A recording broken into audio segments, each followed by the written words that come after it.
In the Dhamma, we're delighted to have Ajahn Tiradhammo here with us, all the way from Wat BuddhaDhamma, where he's currently presently based in Sydney. So let us all now put our palms together and welcome Ajahn with 3 bows. First bow, please. Second bow. Third bow. Over to you, Ajahn. Thank you.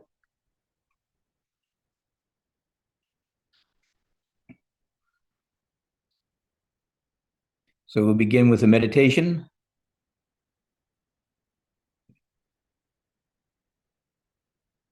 So take up a reasonably comfortable sitting position.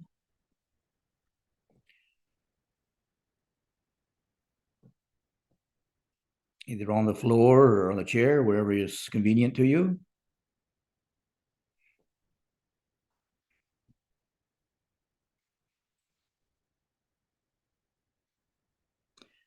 And once you seem to be settled in a reasonably comfortable position, just try to bring your attention to the general sensations in the body at this time. Try to tune into sensation. That's how we know the body is comfortable or not. Sensation of your back is straight, upright, position of your legs.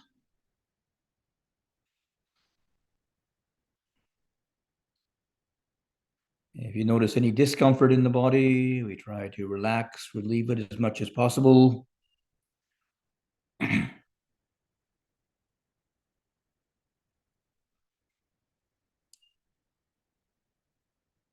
And then you can bring your attention to the sensation of natural breathing, either at the nostrils or anywhere else in the body where it seems obvious to you. Inhalation, exhalation.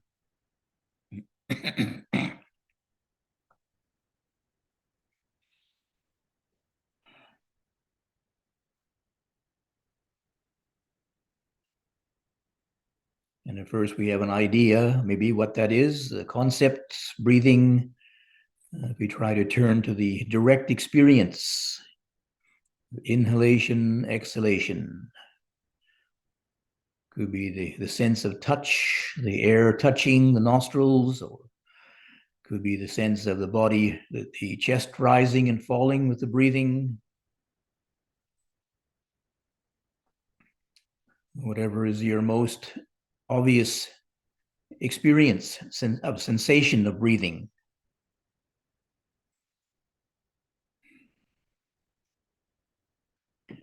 And sometimes it may be helpful to take a few deep inhalations, exhalations, just to become familiar with that.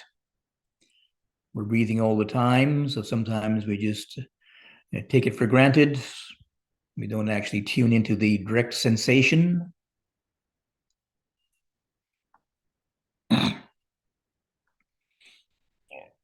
And just noticing how that breathing sensation is. For example, is it very easeful? Or does it seem to be a bit constrained?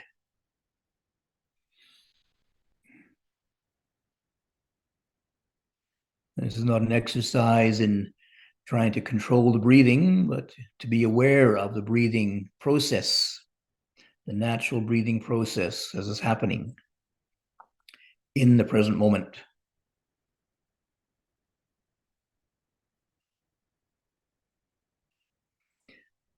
Is the breathing slow or fast?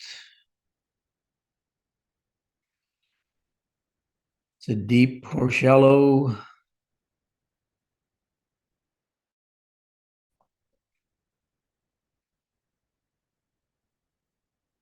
And particularly, is it relaxed or constrained? Again, just noticing, just observing this process. There's no absolute type of breathing which is perfect.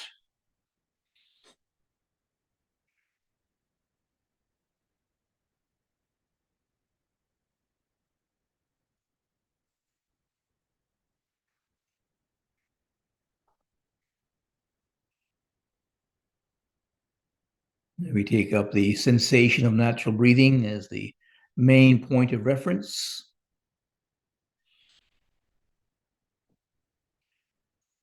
But of course, there usually are other physical sensations, maybe feelings and thoughts. We can be aware of them, but we go back to the breathing as the main focus. Settling the attention on the natural breathing.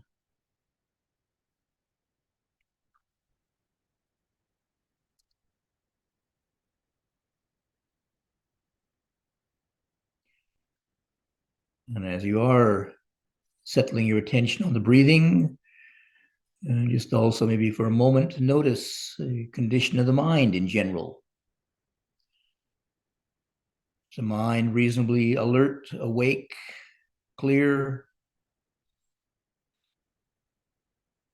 Does it seem to be a little bit dull or sleepy?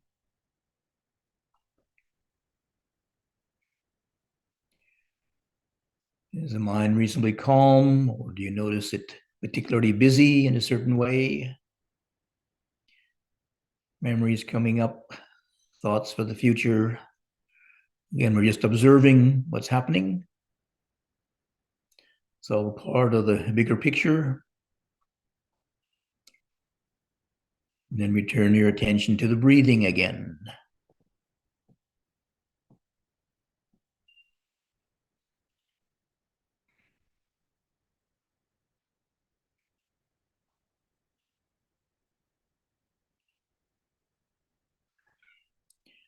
Try to follow the inhalation from the beginning through to its end.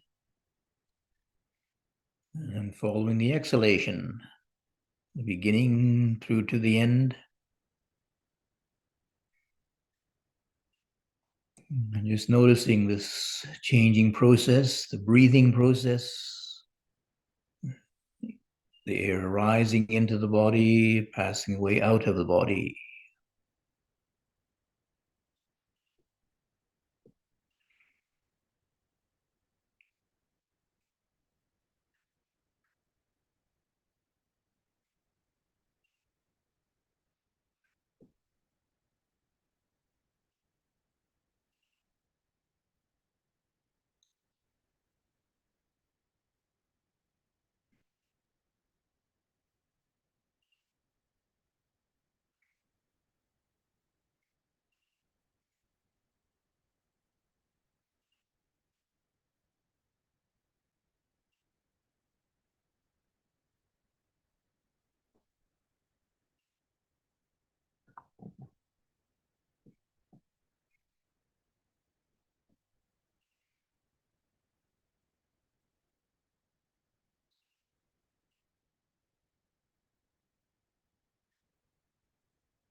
Maybe just for a moment now, bring your attention back to the general sensations of the body. Body sitting here. Is the body still comfortable? You notice any places where there is some discomfort arising. If there is some discomfort arising, we try to relax it, relieve it as much as possible.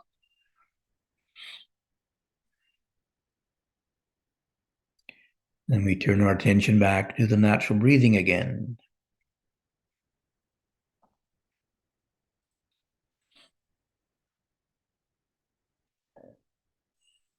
And just noticing if has the breathing changed in any way. Slower, calmer, deeper, or not.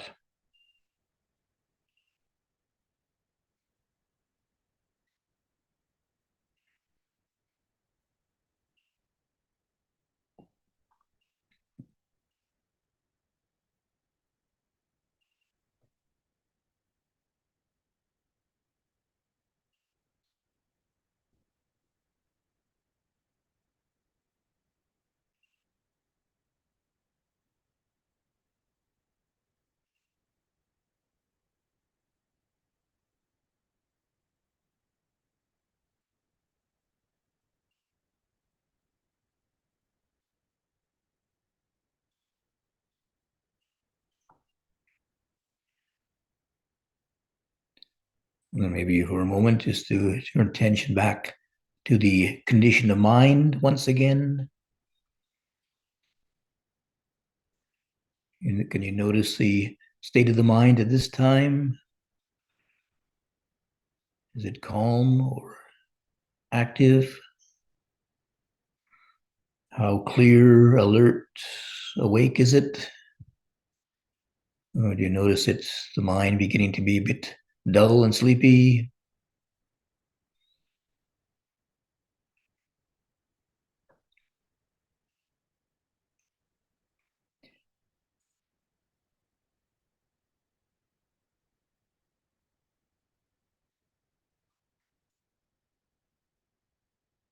And there are some, when you notice certain conditions of mind, there are some particular helpful suggestions. If you notice the mind being a little bit sleepy and dull, you can try to straighten the posture, make sure the back is more upright.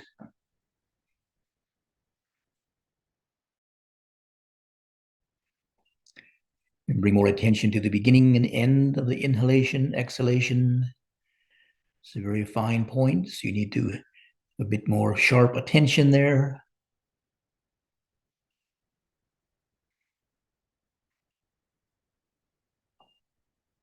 You can breathe a little bit slightly deeper. Breathing in is more energizing, and breathing out generally is more calming. But we try to allow it to be more a natural rhythm, just slightly altering it. Not forcing it.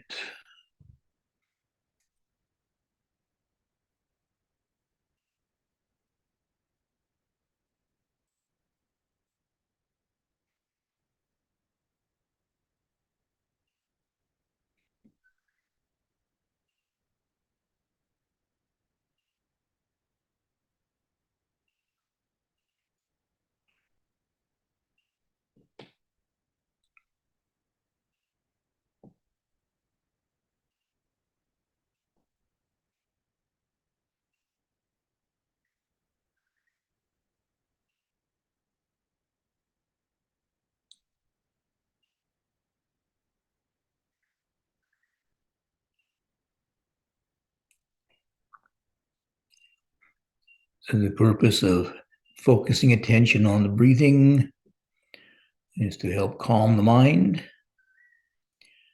When you notice that the mind seems to be calm enough, that's a very good environment to try to do some contemplation. Say, following examples of the discourse on developing mindfulness. The mind seems calm enough. Maybe you can move your attention from the breathing to any other part of the body. First of all, if there's any other obvious sensations, your feet touching the ground, your backside on the cushion, your clothes tight against the knees, for example. Coolness on the back of your neck.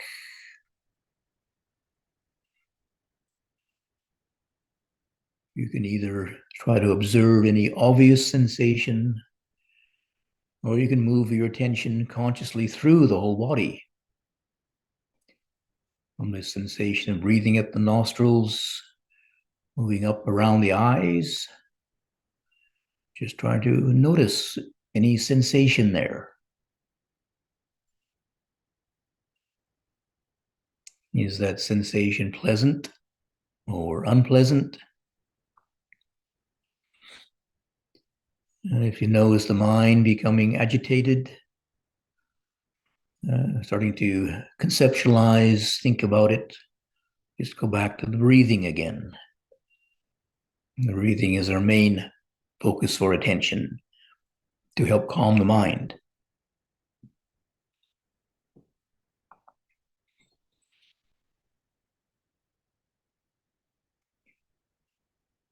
But a state of calm is a good foundation for what's called insight, vipassana, expanding awareness to bodily sensations, feelings, states of mind.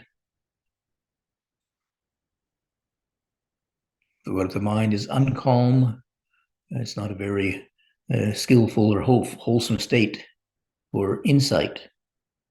So back to the breathing again, settling the attention on a familiar object.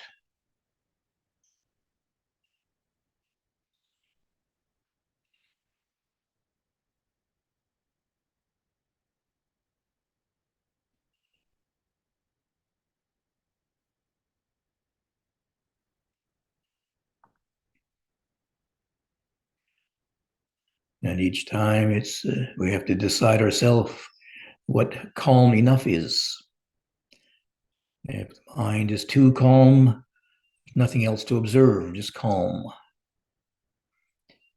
If the mind isn't calm enough, then the mind just starts thinking about, conceptualizing, analyzing, interpreting. That's not clearly seeing. But try it out, experiment and find out just what is calm enough at any particular time.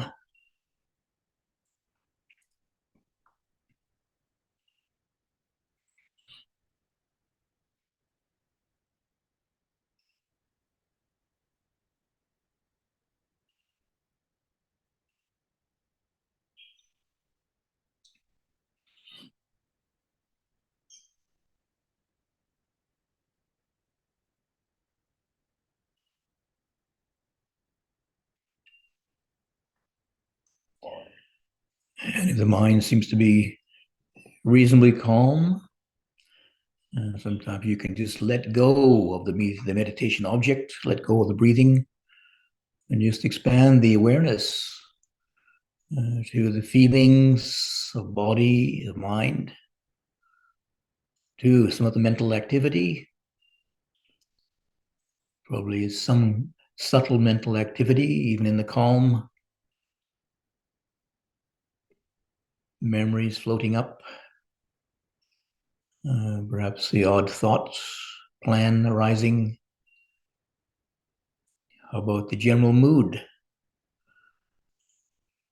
Your mind, your heart mind seems open and light.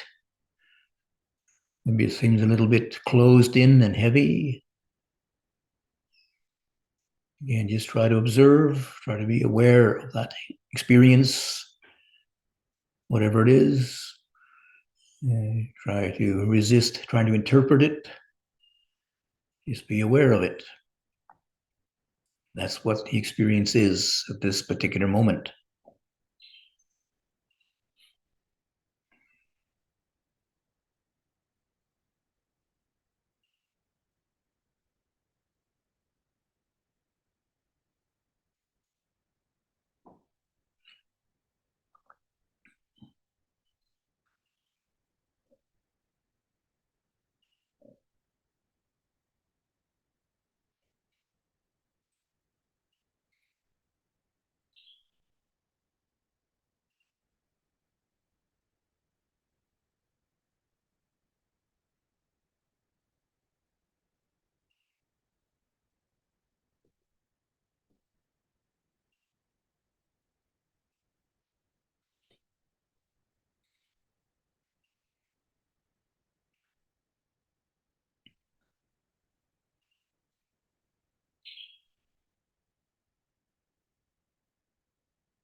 So bring attention back to the body once again. Try to observe the general condition of body, noticing how relaxed the body is, or maybe notice some tension in certain places or in general.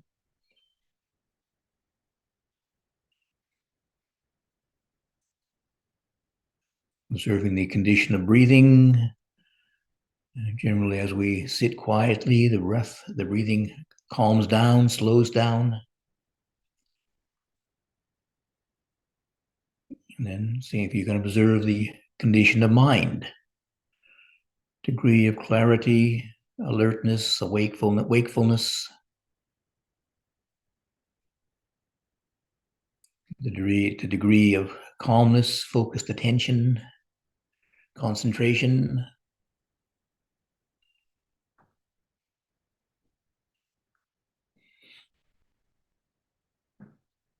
And the general feeling with regard to that. Is the feeling pleasant?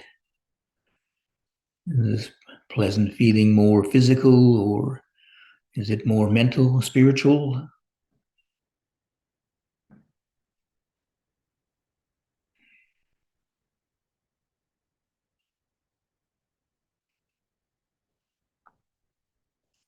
And again, we're just observing, not judging, not trying to analyze it, just observing what the condition is,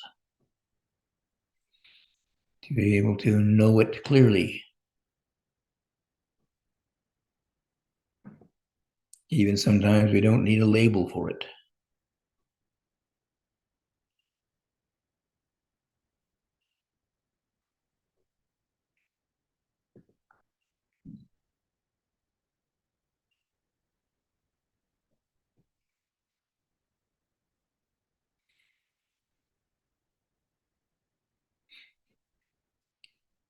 So you can relax your posture, open your eyes.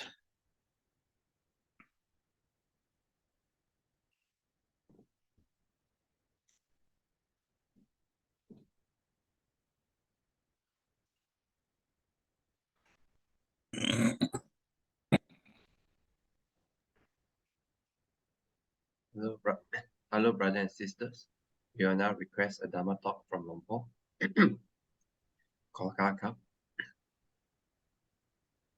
Brahma Chaloka Hipati Sahampati Katan Jalia Hiwara Ayachatha Santi Dhasata Paraja Kajatika Dese Dhamma Anugam Pimang Pajang.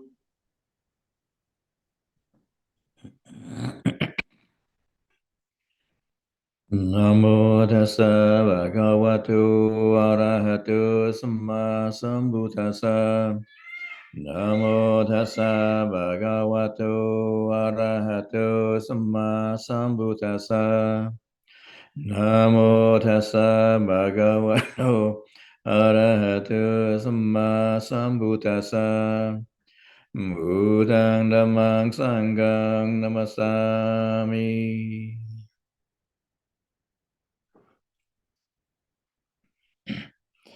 I forgot to ask what the theme of the talk is. I get a choice, do I? As you wish, Lumpur. Okay, thank you. Well, this Rains Retreat at Wat BuddhaDhamma, I've been giving the weekly sutta classes, and I chose the theme of the Eightfold Path in detail. So this is quite fresh in my mind. So it would probably be what would be the prominent theme right now. So I'm sure we've all heard about the Eightfold Path. And but I wonder how many of us have actually given it much contemplation. And we probably know the list of the eight factors of the Eightfold Path. We know what they are technically, but it is a path of spiritual experience. So as we practice, we have a different experience. And the more we try it, the more we do the practice, the more we get familiar with some of the principles, and then maybe we realize how we have to be helpful to refine them, to adjust them accordingly as our understanding increases and grows. So these factors are like constantly being adjusted and growing. Ideally, the path is not a static path; it's very dynamic. So the very beginning, I think there is sort of a progression actually. The first part of the first factor, right view, is the most important one because it kind of sets off the tone for our whole direction of practice, the whole purpose of practice. But it's the view is at first anyway, it's usually fairly conscious. And then as we develop other aspects of the practice, especially coming towards the meditation end of the Eightfold Path, right energy, right mindfulness, right concentration, those practices are something which they're quite refined in their experience in the practice. So they aren't quite so, we may have an idea of what they are. What's concentration? Yeah, we look in the book or we know what that means, but actually doing it, just like doing the meditation exercise I gave you. I mean, collectedness, calm, is a huge variety of experiences there, isn't there? And what is a calm mind? I mean, for some people, it's just going to a quiet place, maybe, and the mind calms down because of the lack of stimulation, sensory stimulation. But for somebody who spends some time actually focusing attention, say, on the breathing, we can have a different experience of calm, deeper levels of calm, perhaps, which we never even imagined possible before. So beginning at the first part of the path, the Eightfold Path, right view, and I would say in general, well, in the Pali Canon, a number of times the Buddha is quoted as saying, right view comes first. Because basically, if you don't have the right view, then if even we do all kinds of spiritual exercises, they don't really bear the right fruit. I mean, for example, if you you have your view is that all these experiences are given to you by some external power, then you can miss the point. I would say that right view in its general sense is just either acknowledging or at least accepting to some degree the principle of causality, cause and effect. And if we to internalize that, that means that we have some appreciation for what's called the law of karma. Law of karma is ethical causality. That means that my actions, my intentional actions of body, speech, and mind do have effects. They do have results. So I need to be a little bit more responsible for my actions of body, speech, and mind.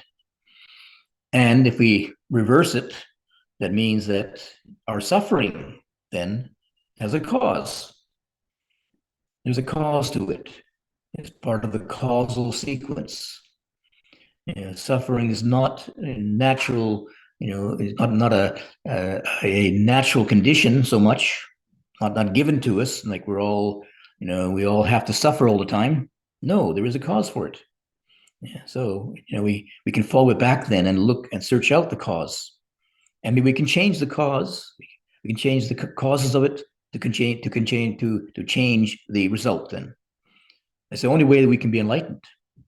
There's some people in the Buddhist time, they believe that there was no causal connection to things. If you were suffering, that's your destiny. It's fixed. You can't change it. And the Buddha said that's one of the worst, that's one of the most wrong views you can have. If you have that kind of view, you can't change your condition today. There's no possibility to be enlightened then. You must give up already. It's just fate. We're just the victims of fate then.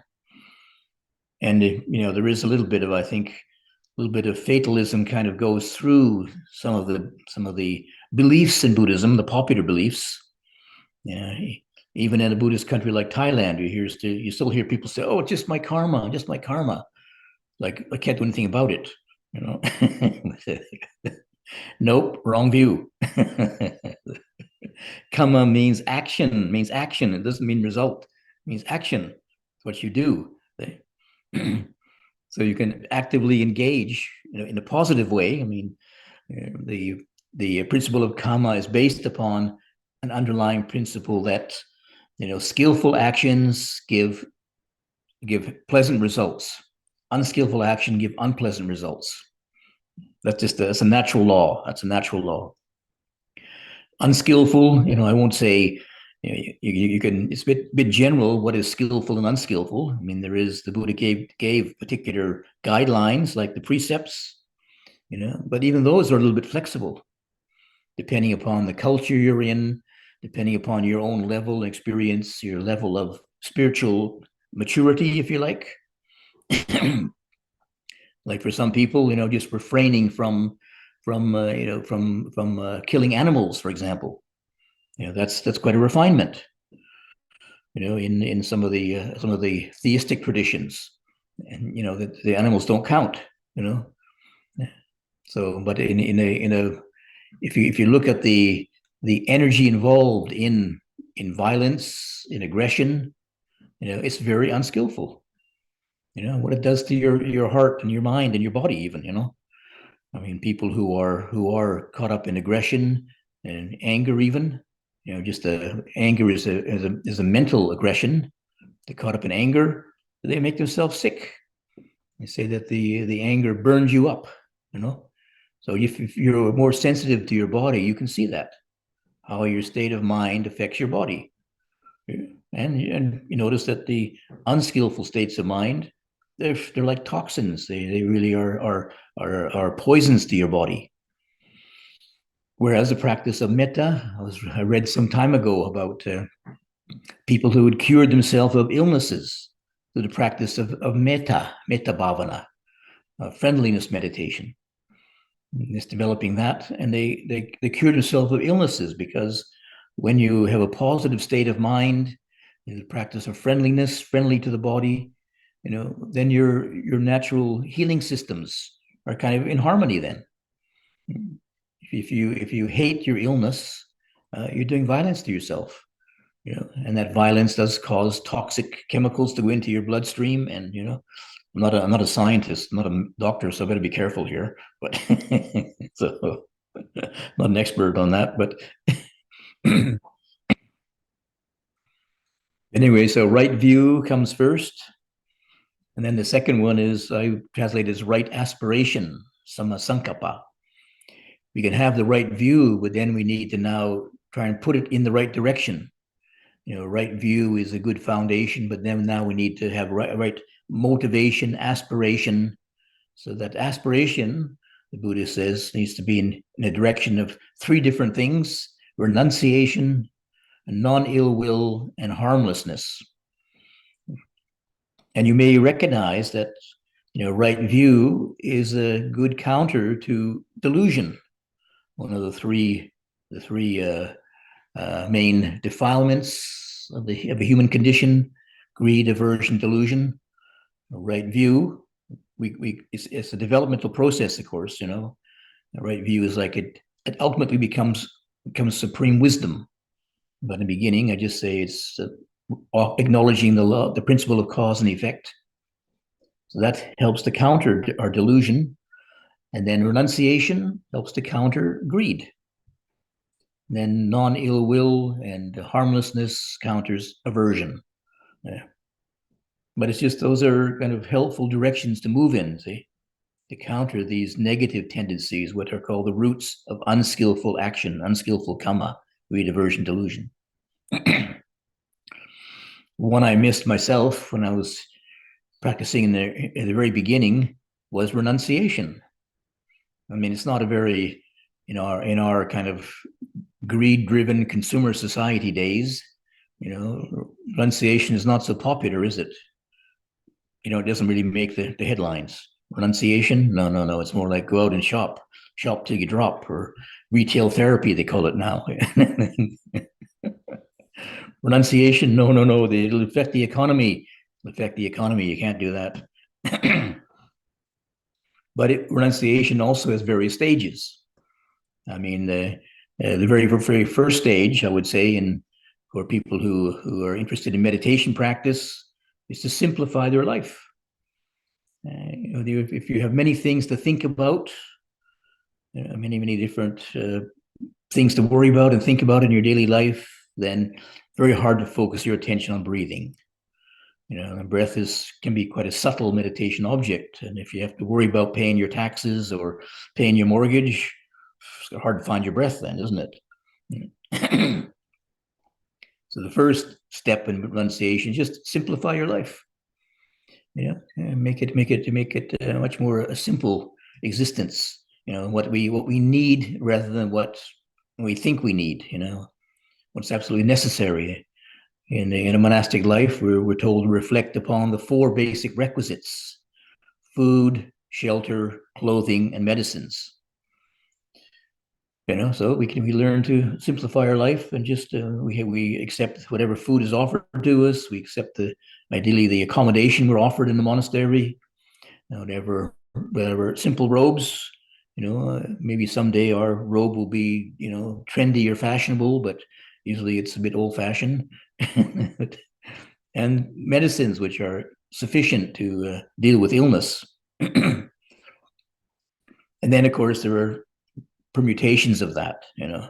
So, for example, if somebody does require special medical treatments, then maybe they have to go out to a hospital or something. But maybe it's like what is needed, what's necessary anyway. I don't need to have what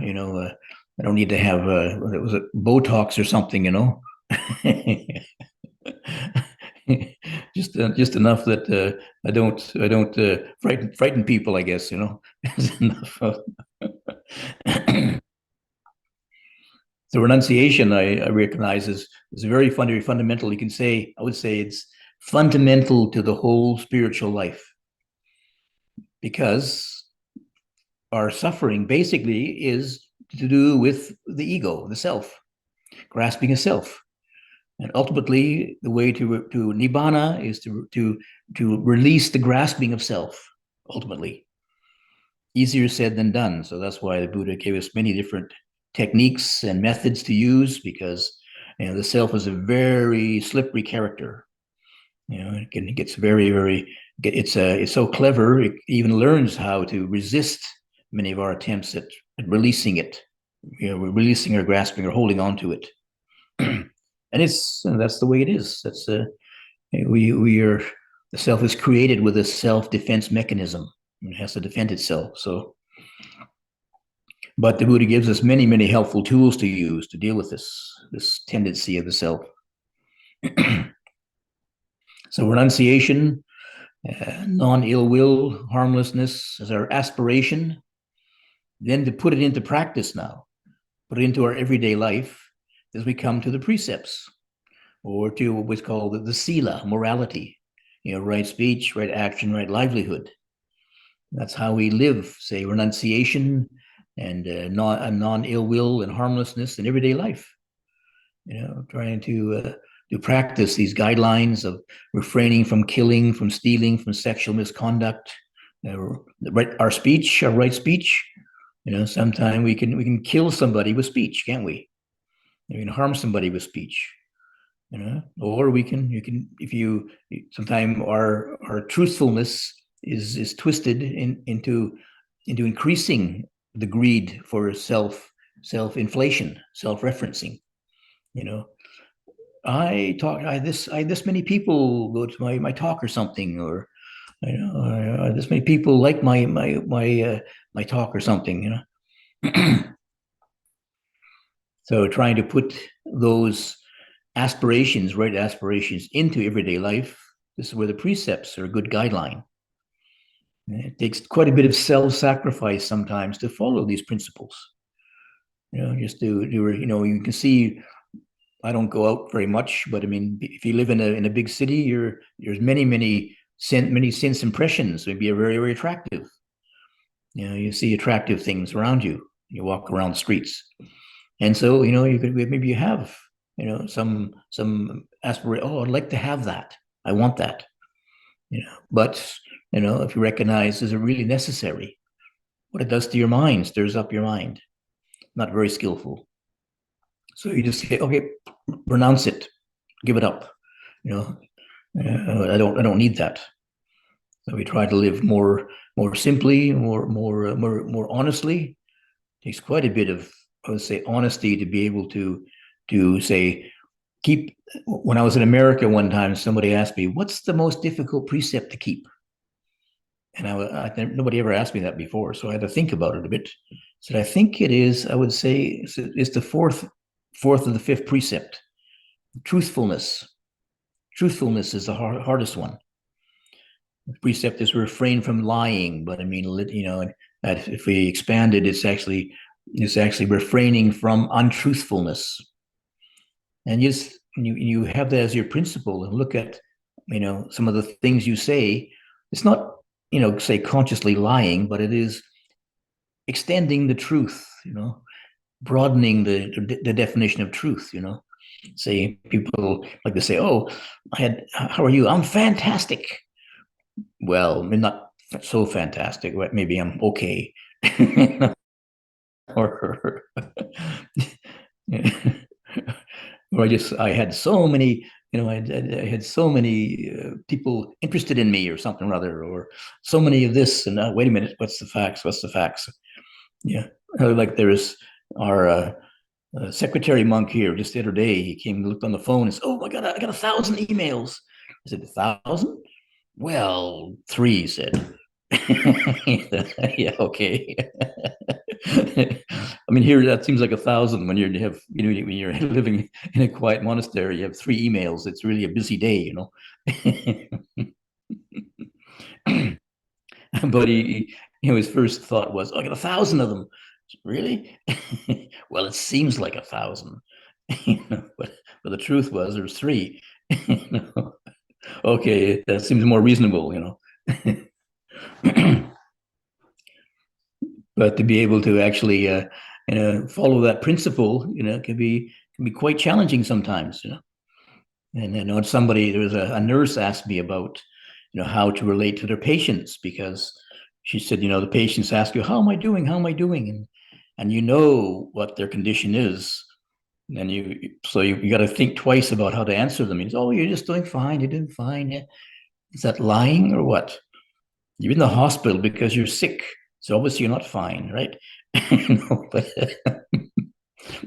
and actually, you may know that maybe they even have a terminal illness. You see, but if you tell them that, is it appropriate to tell them the truth? Yeah. So, well, maybe you can, you have to be a little bit skillful how to put it. You have to be careful not to lie, but also be skillful how to put it in a diplomatic way, or a way which is skillful speech. So it can be challenging sometimes.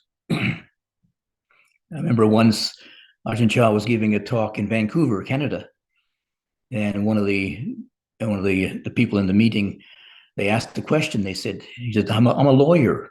And he said, how can I practice right livelihood as a lawyer? I thought, what's the problem? I mean, lawyers follow the law. He said, not really. There's a lot of gray areas there. Yeah. So Ajahn Chah just said, I mentioned this recently because we were talking about language, because there's so many different languages here. I said there's 4 languages now. There's 7 monks here from 7 different nationalities and 4 different languages we have. So I was saying in some languages, like in Thai, you can say some of these things much more clearly. So Ajahn Chah said in Thai, basically, we translate to English now, or try to. He just said you have to go very straight and come very straight.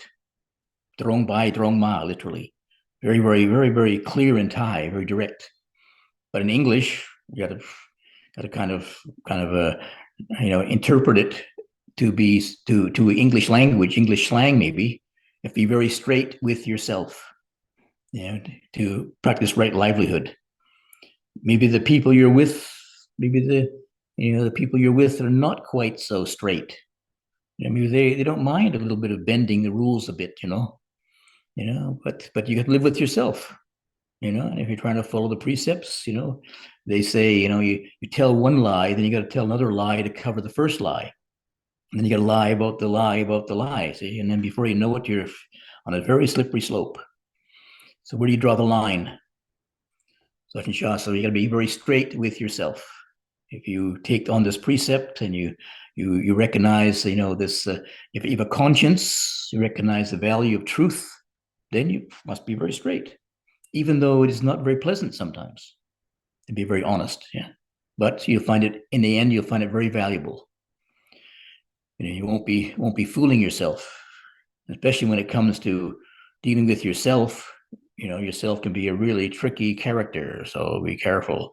You better be very truthful with yourself from the start, because you can fool yourself very easily.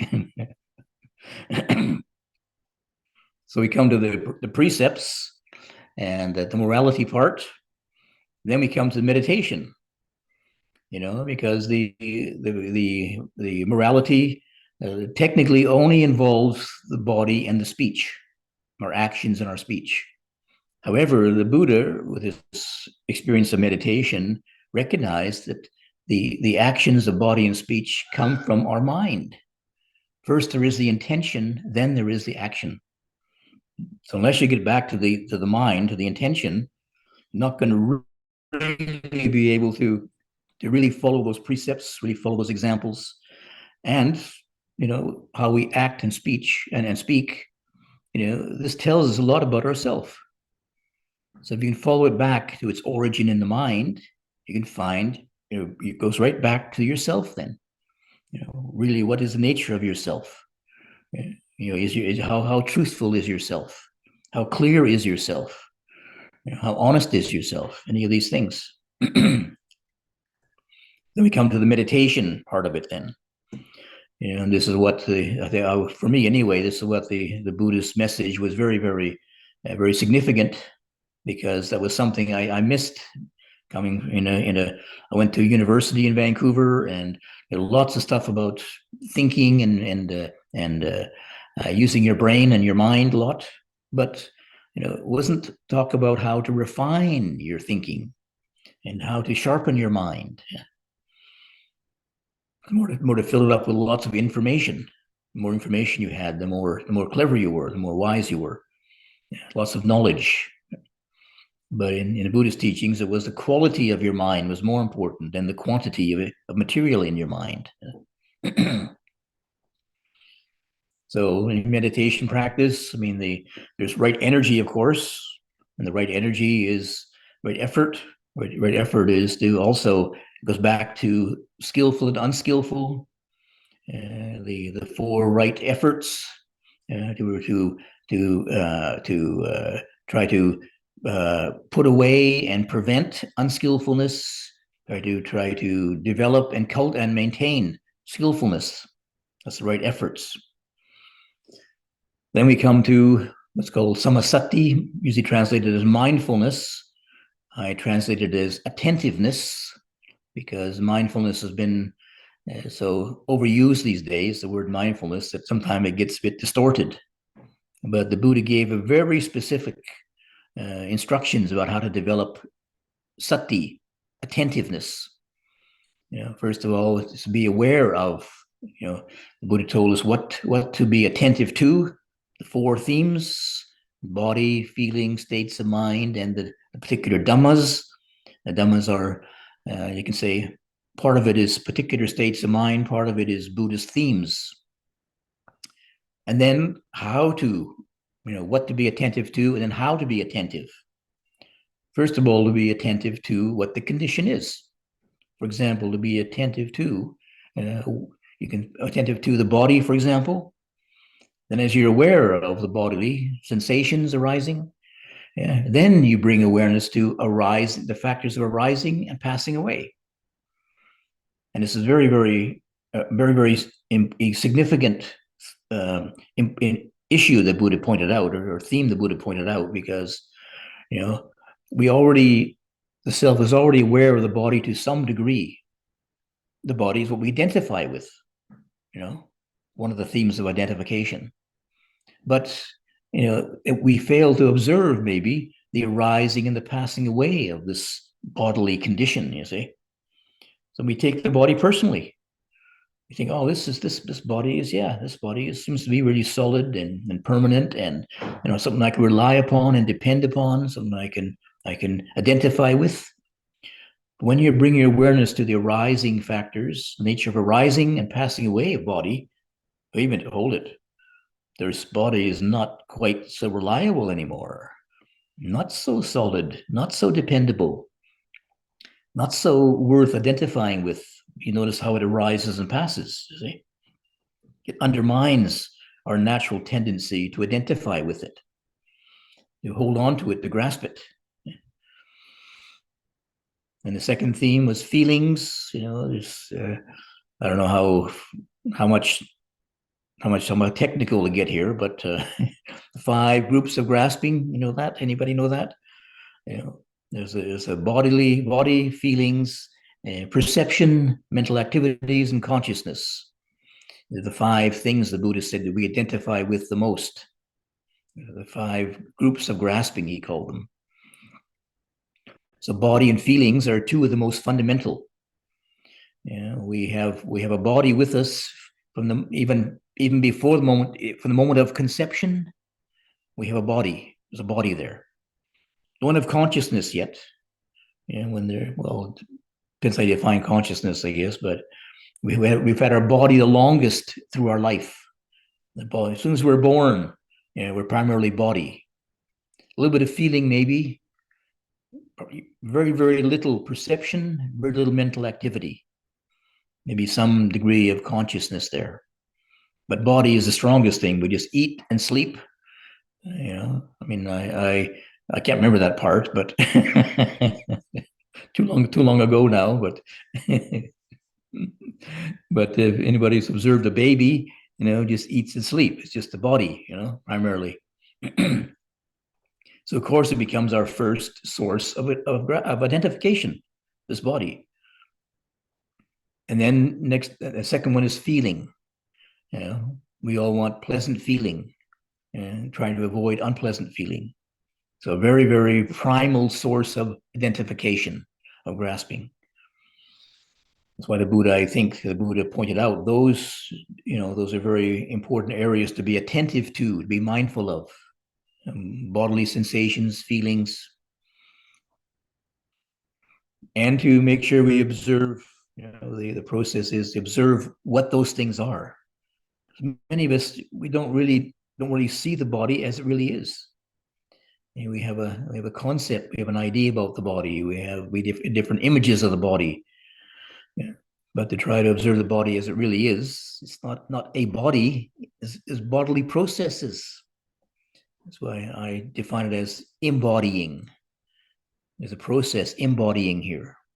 It's really the four primary elements: earth, fire, water, air, taking shape in this particular form, and they change.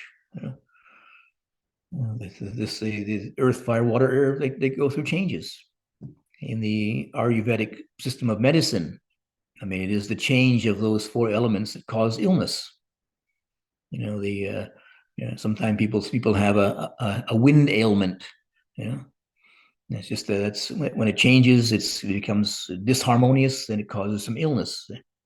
That's part of the changes in the body. It's the fire element which leads to aging, digestion. It's not me getting old. It's just the fire element working in this embodying process here. That's all. So when somebody says, "Oh, you're very old," I say, "No, I just got a good fire element. That's all." Fire element is working very, very overtime now. That's why I'm not old. It's not me. It's the fire element. Blame that.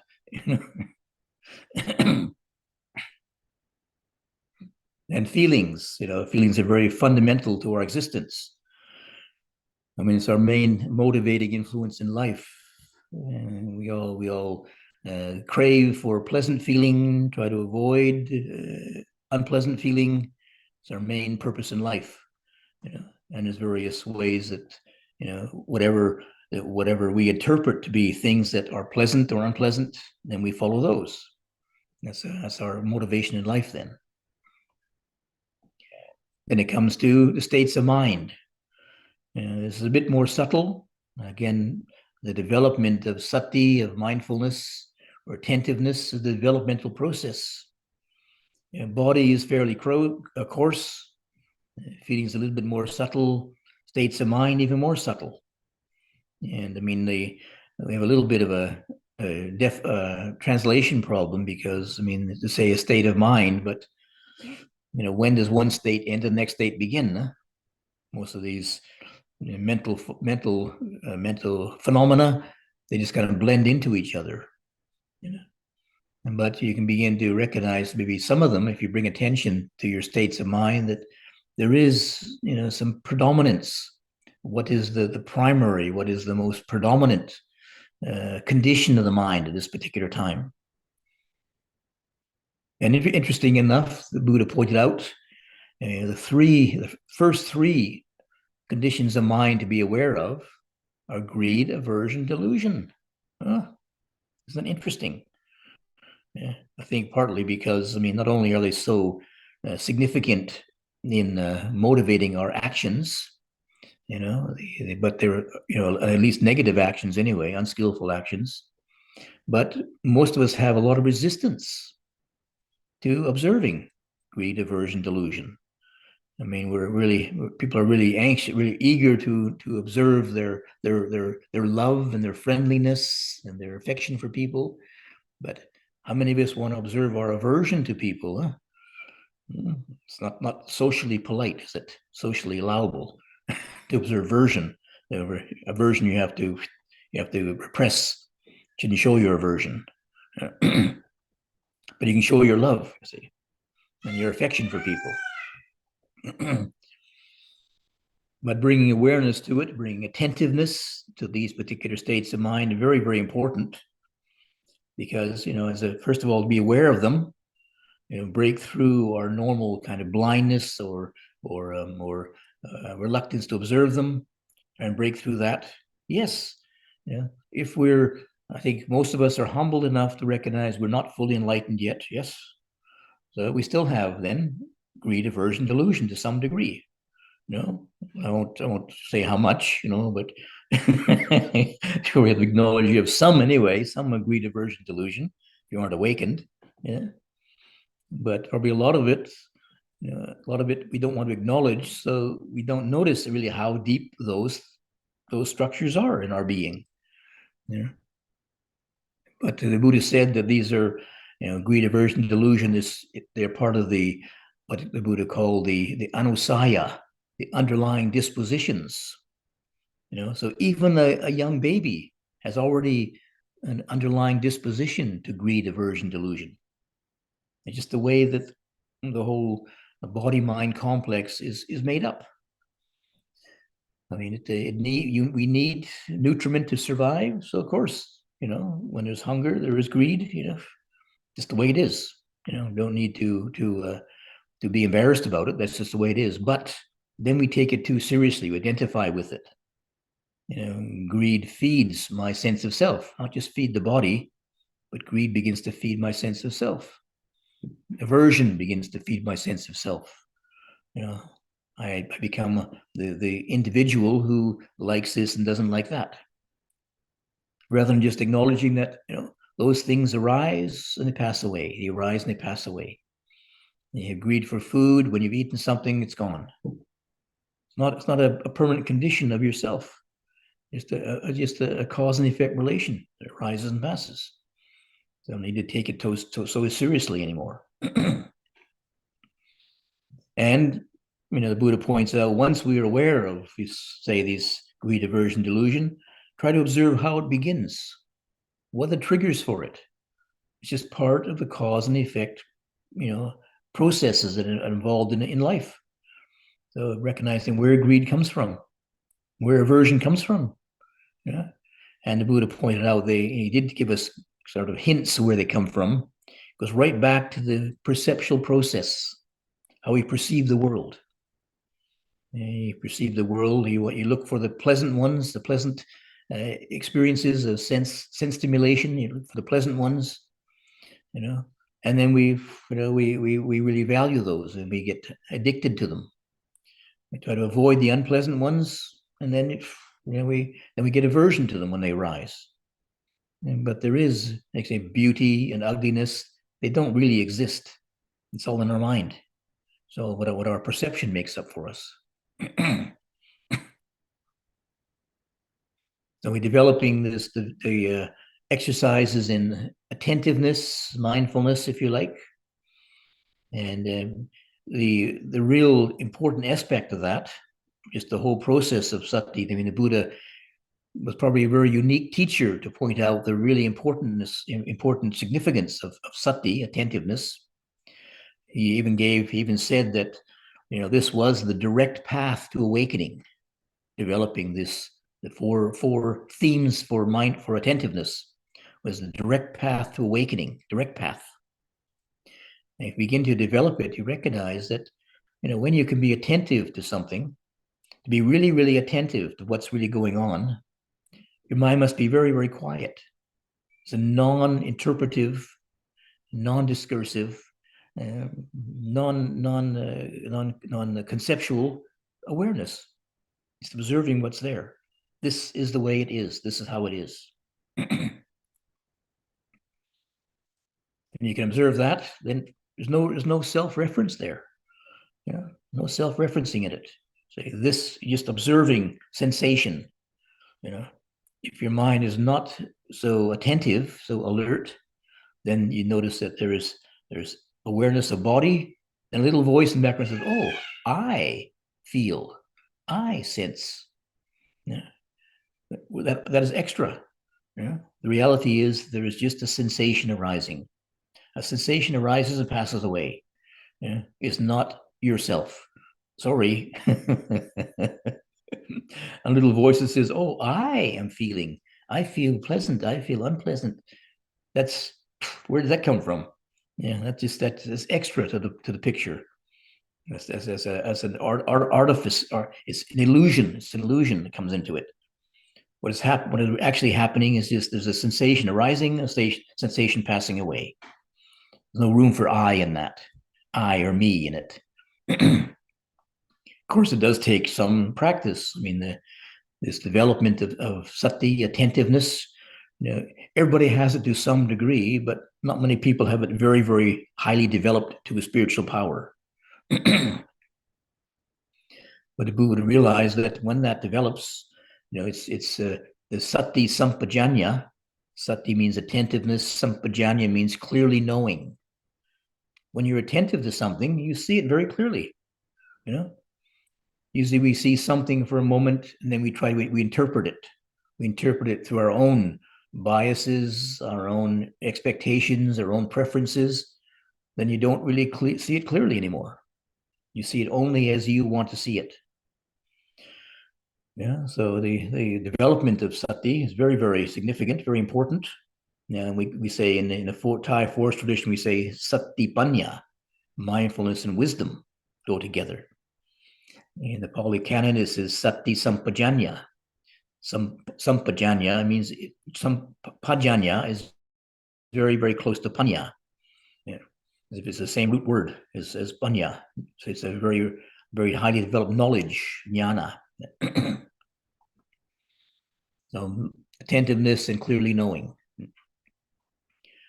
Then we come to sama samadhi, the eighth factor of the Eightfold Path, sama samadhi, and it's usually translated as concentration. However, I prefer the translation collectedness, because technically speaking, concentration is only one of the factors of collectedness. In the first absorption, for example, the very, very first of the exercises in right concentration or right samadhi, the first exercise has 5 factors. You say it has the initial and sustained thinking, and it has piti, joy and well-being, and then ekagata, or one-pointedness or concentration. Only one factor, concentration. And actually, many times it's mentioned that this collectedness is part of a whole sequence of other factors. One needs a certain amount of well-being.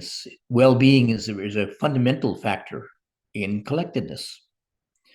And you can recognize that, if you really have a great, a developed sense of well-being, your mind is very collected. What else do you want? Besides really, really deeply rooted well-being. Nothing you want to push away, nothing you want to get on, chase after, just well-being. So your mind is collected then. Of course, maybe the well-being is caused by some specific thing which changes, so collectedness as a factor in itself is something to be cultivated and developed as well. And it's very different, the Buddha gives various levels of collectedness. They're called the 4 absorptions. And they do provide a good foundation, as I mentioned in the exercise, focusing on breathing. Even though collectedness is the last of the Eightfold Path, the last factor, the Eightfold Path. All these factors must come together to make the path. There's the path, and then there's the fruit, and the final. Sometimes the Eightfold Path is explained as 10 factors, 10-fold path. There's also right knowledge and right liberation. Liberation is the last one. So all these 8 factors need to come together to arrive at liberation. So it's a matter of not just you do one, you finish that, you take it off, you do the next one, but all of them have to come together, and then they're mutually supportive. When you have more, more attentiveness and clear knowing, then this supports right view.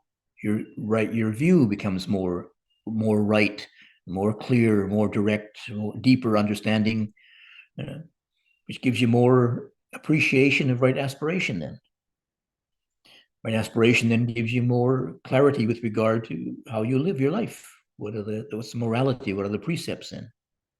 In fact, I would say that unless we know what the real purpose of the precepts is, what their real value is, just following them blindly is not enough. Some people they can, they're quite devoted to following the precepts, but you ask them why they do it, most of them don't know.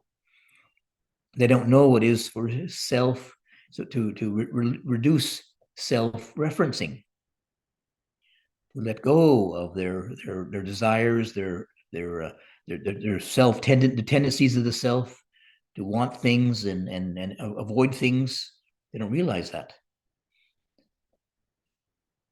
But I mean, they do, by following the precepts, you do develop, one aspect of the Eightfold Path quite well, but a bit imbalanced. Really, I would say that the real purpose of the Buddhist teaching is a very, very healthy balance. One of the other groups is called the 5 spiritual powers, and it's important to be able to balance the spiritual powers. You have to balance wisdom with faith. You have to balance energy with collectedness, and mindfulness is in the middle, watching over, guiding them. But there needs to be very, very careful balance.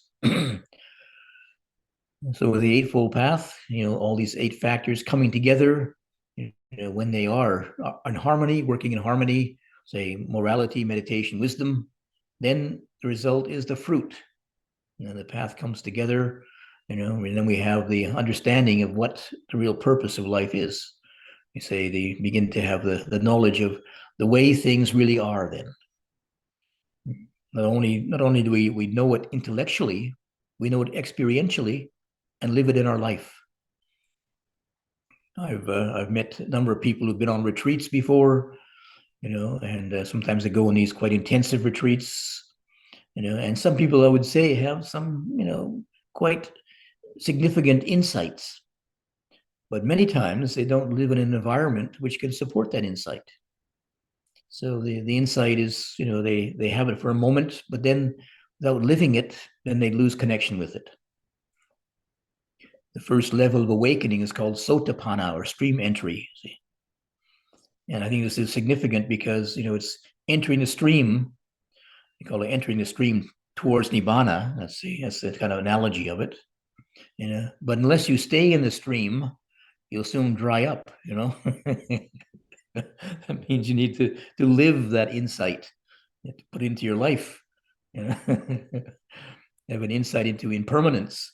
And then you go out and your life is just the same as it was before. Life is just permanent as it was before. You don't see the impermanence of it in your everyday life. You don't notice the impermanence of your breathing process, of your bodily processes, of the feelings. You don't notice the impermanence of your states of mind. So while that, the insight, say, can be of use, but it needs to be lived also, put into our life, everyday life, to make it really effective. Otherwise, we just forget about it. I kind of jokingly talk about people having their insight photo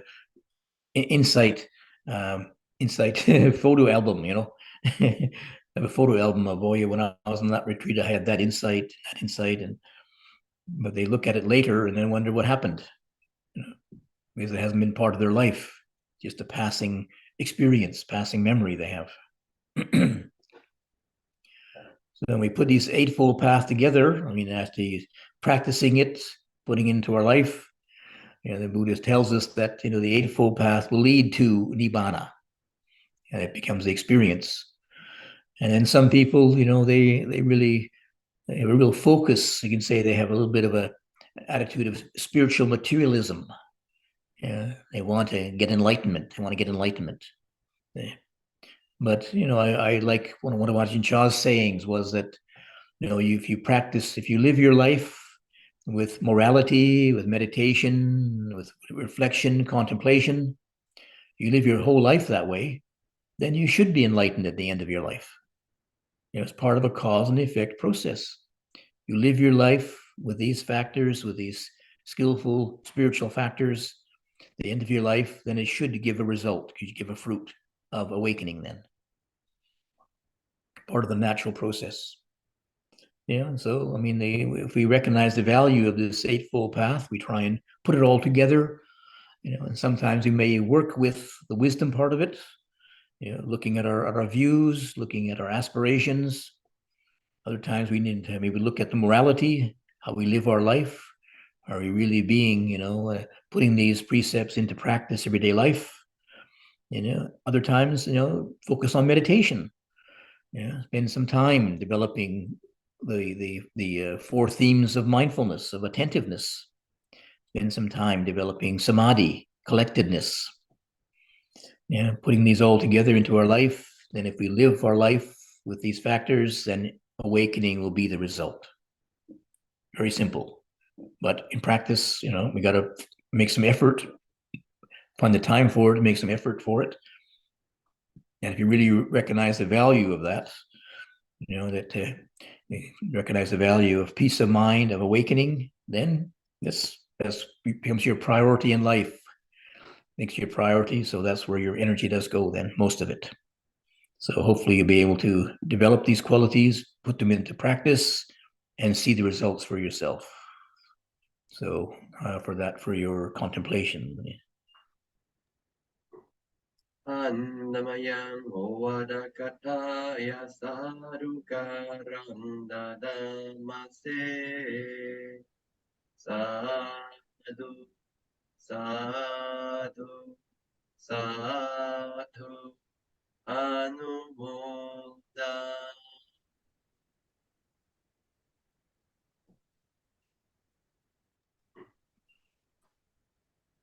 Thank you so much, Lampho. And Lampho, do you have some time for questions and answers? Okay. So I would now like to open the floor for questions. Anyone who's got a question for Lampho Tiradhammo, please feel free to click on the raise hand button or type your question into the chat box. It's a very rare occasion to have Lampho Tiradhammo here on Zoom, because Lampho tells me on many occasions that he doesn't like to do Zoom. I'm not a techie. So I don't even know how to get into it, right? Yeah, so he struggled a little bit to come into Zoom, but I'm very glad that he all with the sincere intention that he wants to offer us the Dharma sharing. So anyone's got a question here for Lompo? Okay, we have our friend from Calcutta. Naburun, is that how I pronounce your name? Can you please unmute yourself? Yes, Vita. Thank you, Vita. Thank you, Lumpo, for the insightful Dhamma talk. My question is relating to how to practice right aspiration, right speech, and right mindfulness when you are in a group of people or old friends. Because my personal experience is that when you are in a relative solitude, your mind is calm, you can be more collected, and you're not entangled in your views and standpoints. But when I am with a group of old friends or meeting people and interacting, then I lose my mindfulness, and then the old personality kind of kicks in. You're making jokes, you're saying things which you, in hindsight, you think that you shouldn't do, but it's very hard to maintain it when you are in a bigger group or interacting with the people. So how to practice? Thank you. Well, first of all, the principle of practice is that you have a good foundation already. See, it's like like if you don't undertake to go for a marathon run right away. You see, you do practice beforehand. You see, so ideally, if you do some regular practice every day, you have some bit of a carryover through your daily life. And then maybe if you recognize this limitation, maybe you practice, say, in a situation which is a bit easier. Say we practice, just try and be a bit more mindful and collected with one friend, maybe, with a couple of friends. Okay. And if then you recognize, okay, then I got to go back to the cushion again. Settle the collectedness, settle the mindfulness a bit more sharper. So these have become sort of like a background, a background feature of your life that you can refer to. Otherwise, you could easily you lose your balance. Then you need to kind of ground yourself in those principles first. And one part of it is that it's just like developing, say, physical exercises. It takes a bit of effort to develop those physical exercises, but then it carries through your life then, right? Yeah. Like here at BuddhaDhammo, it's quite a big open space. We have quite a bit of property here. I have to walk up a hill to my hut every day. And when I first went up there, of course, huffing and puffing, but after a while, I got, built up some strength and built up some muscles, and I can go up there and I only huff and puff half the time now.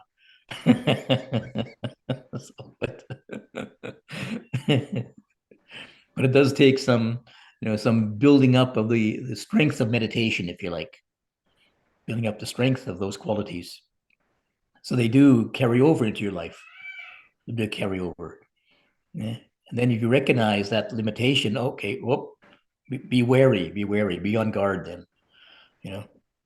Make sure you're stay close to your breath. Even though you're talking, you can still be aware of your breath to some degree. Yeah.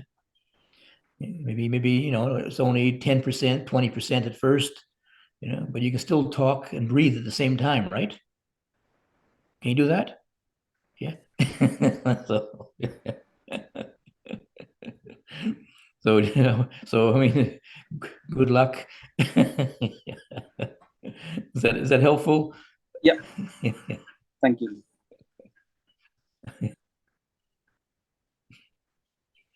Thank you. Anyone's got any more questions?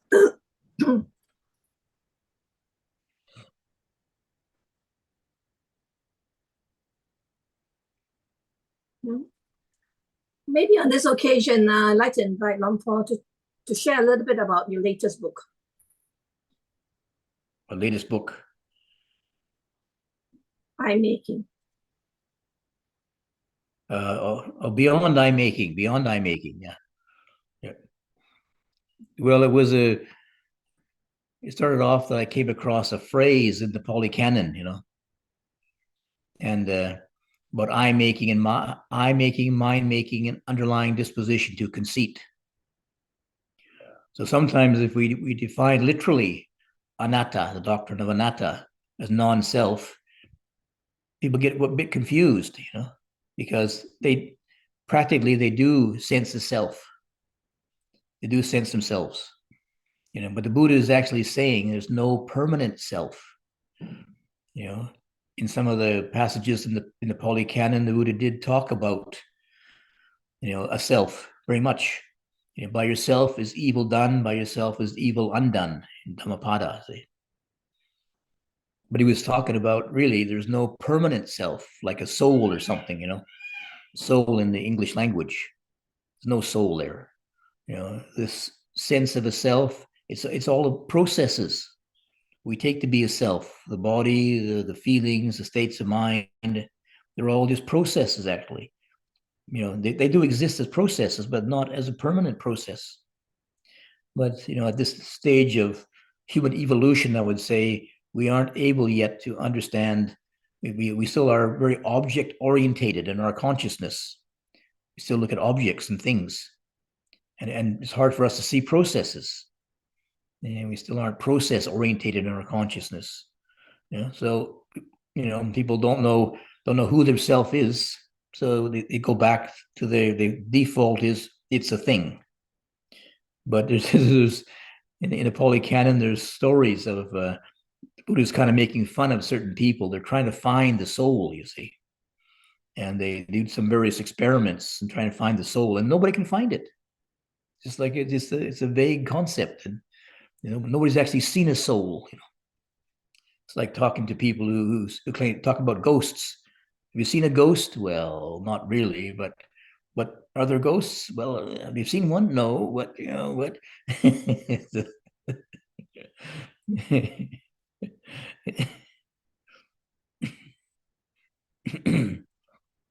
So see, there's a few questions coming in here.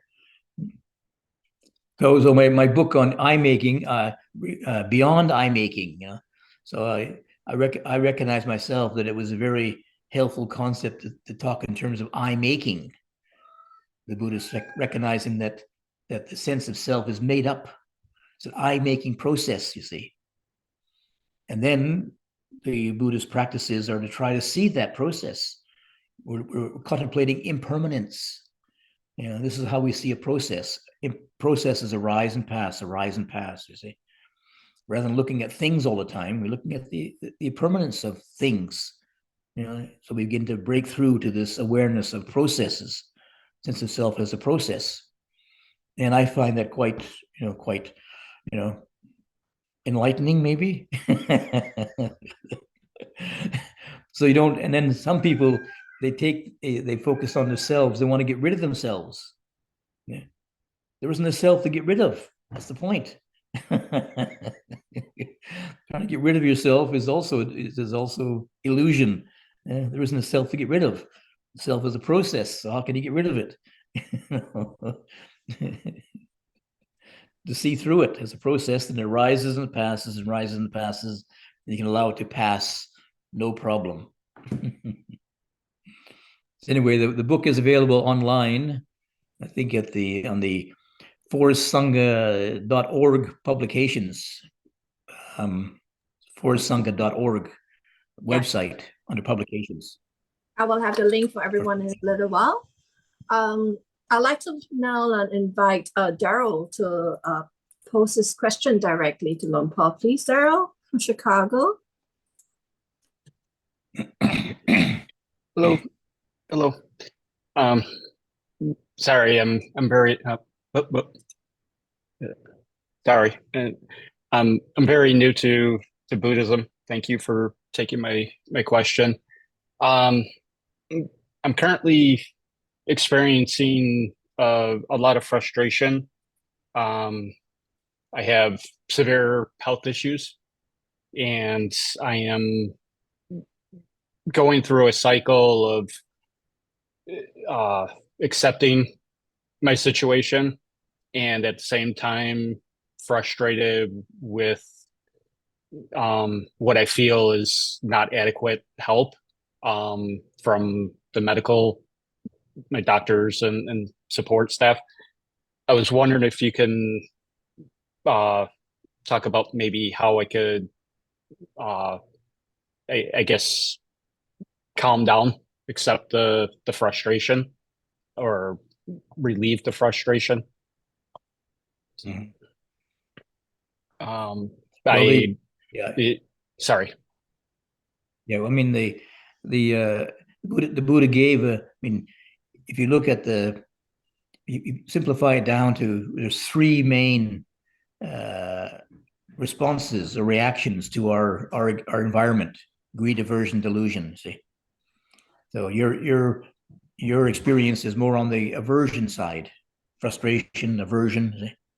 So then the Buddha gave meditations that to deal with these particular issues, the particular symptoms, as it were. He gave three main gave meditations for them to help us to try to at least calm down a bit and get some perspective on them. So when there is an aversion type reaction, the Buddha gave us the meditation on metta, friendliness. Just try and be friendly to yourself. You know, acknowledge that, okay, this is the situation, but may you be well. May you be well. I mean, however you experience wellness, physically, mentally, emotionally, whatever, you know, I mean, it's part of a positive state of mind. You see, we're trying to do that's a positive. We get locked into the negative one of frustration and aversion and resentment, etc., etc., etc. But we just can't break out of it, and you just create this kind of spiral, see, negative spiral. You know, you get frustrated against the frustration, and but then if you try and practice friendliness, it's like stepping out of it, getting a new perspective. You know, as best you can. I mean, it's it's just a part of it is just our states of mind. You see, and states of mind are conditioned. You know, they have conditions, and you meet this condition of your lack of proper health care, etc. So it creates frustration. But we have control over certainly we have control over our experiences too. So rather than feed that, go into that spiral, just step back and say, okay, may I be well. Okay, this is a situation now, try it, may I be well. And just try to step out of it and get a different perspective on it. And you can, there's some people who developed it. There was one teacher, he talked about, keeping your heart open in hell, he said. He had a very difficult life too, but he practiced this and he was able to. And there are people who live under very, very challenging situations, but they can really change their whole state of mind. They live still in that environment. It doesn't change the environment, but it changes your mental environment. That's what we have control over. See? How you take it. You can dwell in frustration and increase it, or you can just, may I be well. Try and build some wellness in your own heart. What does it feel like? First of all, be well with yourself. How do I experience wellness? If you can, as much as you can, maybe you have to even imagine it sometime. Think about a time when you were really feeling well and supported, and you had really positive, pleasant feelings, and try and nurture that. It's all in your own heart. We have control over that. And hopefully you can break out of that cycle, and really it's up to us to make the changes. The external world doesn't live up to our expectations, but so we got to work on ourselves then, do the homework. Yes. So I wish you well. Well, thank you very much. Okay. Thank you, Daryl. Wish you well. Lampo, there's another question from someone by the name of Meet Who. The question is, I found myself cold with some indifference when others talk about their problems and sorrow. Am I lacking in compassion?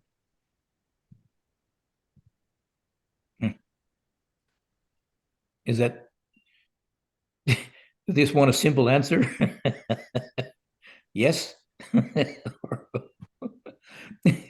But you can increase that. You can develop compassion. Compassion is also one of the meditations Buddha recommended. And it could be, I mean, I'm not a psychologist, but I mean, it could be that, some people, compassion literally means to be with suffering, from the Latin word compassion. Passion is suffering, and calm means to be with. So to really develop compassion, you have to be able to be with suffering. So for some people who can't feel other people suffering, it is because they can't feel their own suffering. They've got enough compassion for themselves, and so they have to block that off, and they feel cold to themselves, but they feel cold to other people too. So it's a kind of an avoidance technique, see? And not very skillful one, because you're also avoiding your own suffering, which, okay, maybe at some times in your life it's necessary because it's just too much, but we're never going to get beyond it then, because even the coldness to the suffering is still suffering, right? Trying to avoid suffering is still suffering. The Buddha taught us to be able to open to the suffering and go through it, see right through it. Suffering is just it's a condition which arises and passes.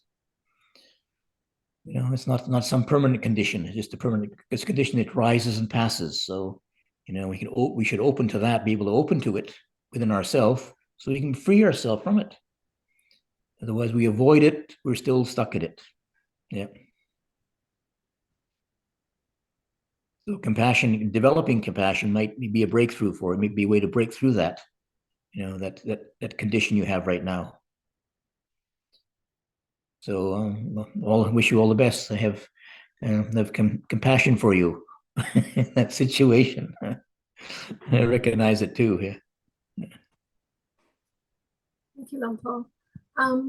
Philippa from the UK has a question. Could you please unmute yourself, Philippa? Thank you. Yes.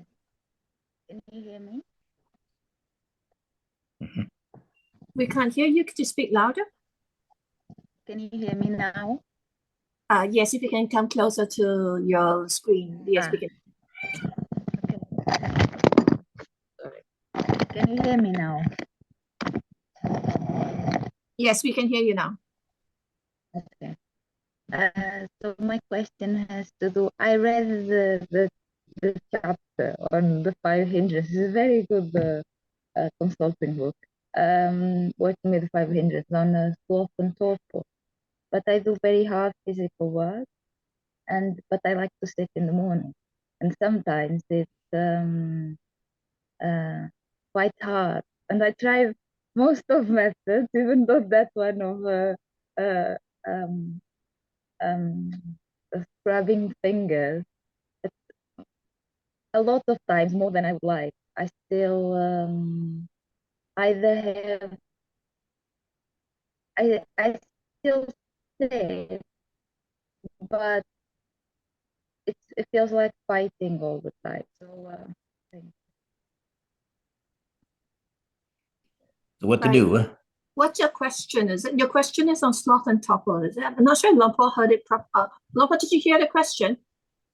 Yes, yeah, I think so. Yeah, yeah. Okay. Yeah. So I mean, it's just, first of all, it's helpful to try to get into the right, to try and develop the right conditions to support your meditation practice. Yeah. So you have trouble with meditation. Are you a beginner in meditation? You quite a beginner?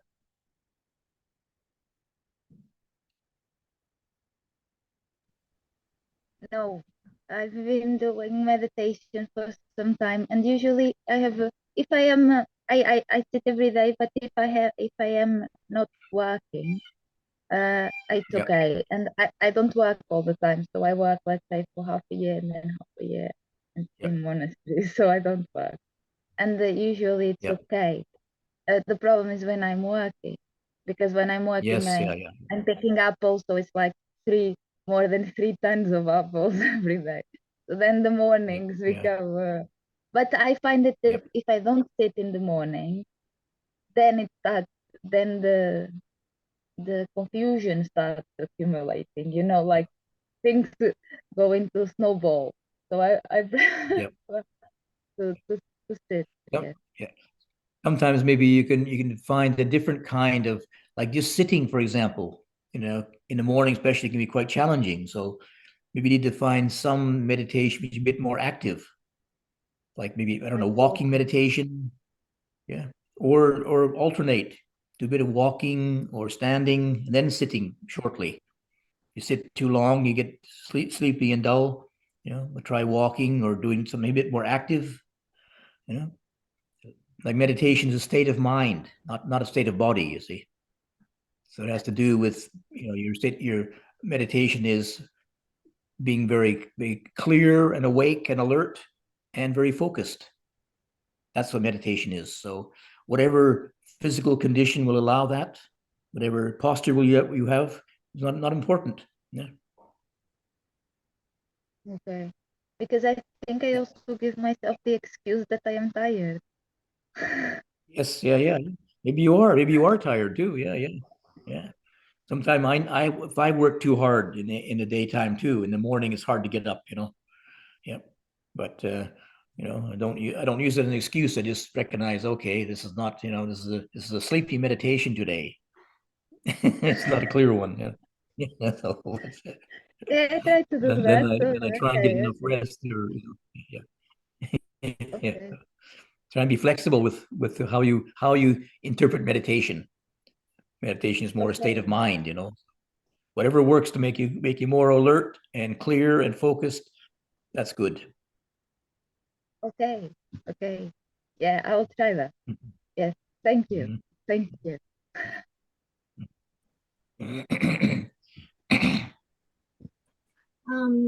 Are there any more final questions?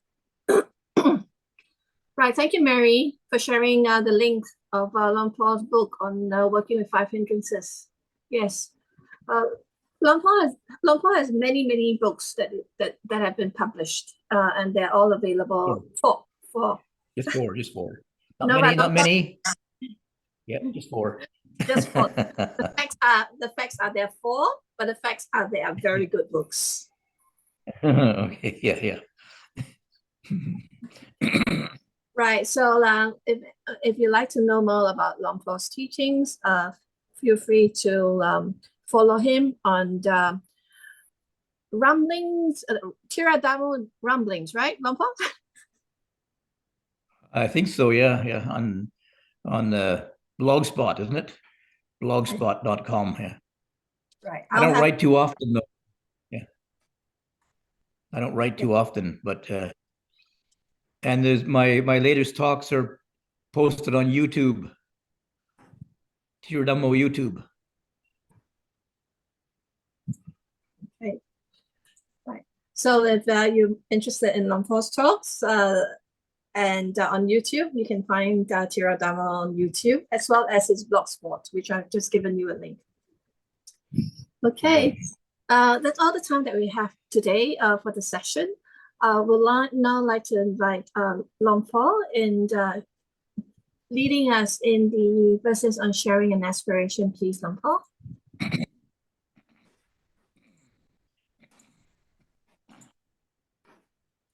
In English, huh? Yeah. Yeah, I will have the words on screen.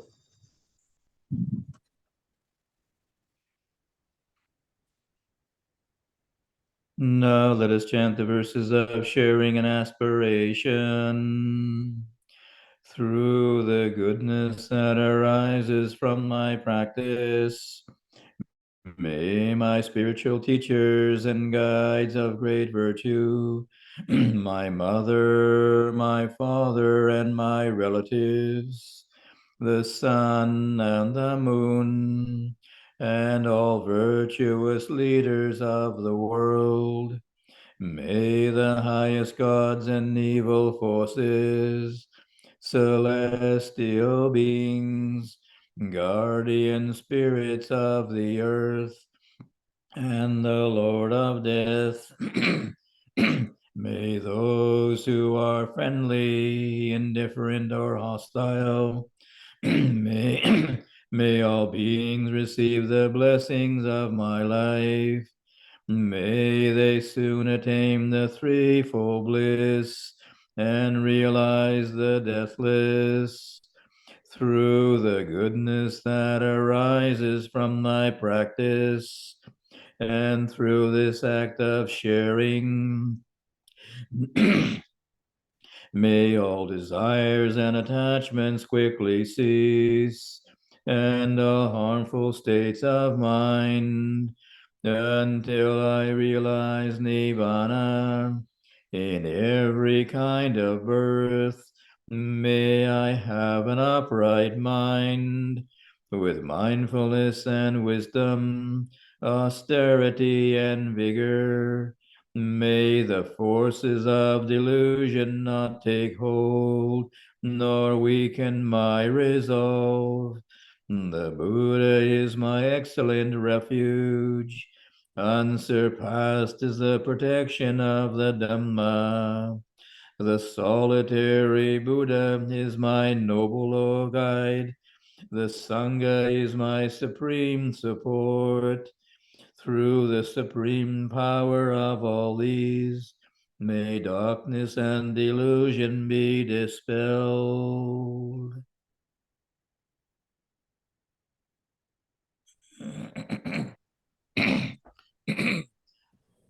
Okay, good enough. Thank you, Long Po. Thank you, everyone. And before we let Long Po go, let us all now put our palms together, and then we'll chant Araham and pay homage to the Buddha, Dhamma, and Sangha, and we take leave from Long Po. Araham Sama Sambuddho Bhagava Buddha Bhagavantan Abhivadin.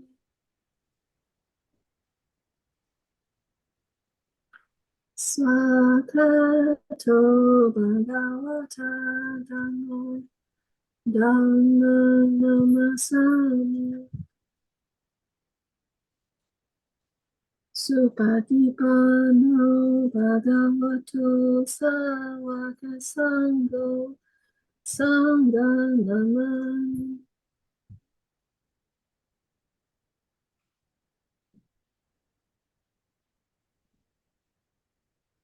Thank you so much, Long Po. Okay, yes, I survived it all right, yeah. You did very well. You did very well, Long Po. Till the next time. Okay. Well, Long Po. See Yeah. you again. Okay, thank you. All the best. To the people here, thank you for joining us for this whole Vassa series. We're very grateful that you joined us for the last 3 months. This is our last session of the Vassa. We will then resume our normal Zoom sessions from next week.